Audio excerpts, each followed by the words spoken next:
Sesosok jenazah ditemukan mengapung di daerah aliran Sungai Krung Merabu, Aceh Barat. Badan Penanggulangan Bencana daerah setempat mengevakuasi jenazah tersebut sebelum dibawa ke Rumah Sakit Umum Cut Nyak Dien.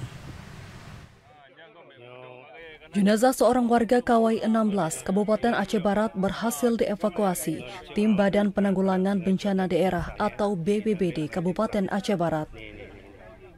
Jenazah tersebut ditemukan warga di daerah aliran Sungai Krung Merabu. Hingga saat ini belum diketahui penyebab jatuhnya korban ke sungai tersebut.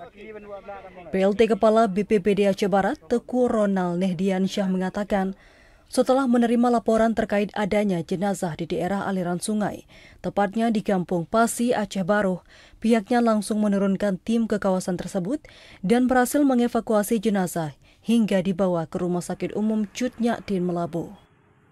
Jadi di saat kami mendapatkan informasi tersebut, saya langsung mengarahkan tim TRC untuk melakukan evakuasi jenazah tersebut. Jadi di saat kami berada di lokasi, kami memang melihat ada satu mayat yang kemudian kami evakuasi segera, di mana mayat tersebut diidentifikasikan pada akhirnya berjenis kelamin laki-laki dengan umur sekitar 50 tahun.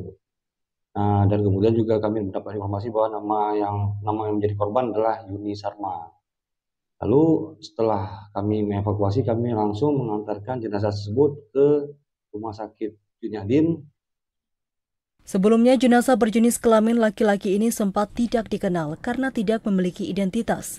Namun setelah ditelusuri, akhirnya dipastikan yang bersangkutan merupakan warga Gede Arun, Kecamatan Kawai 16.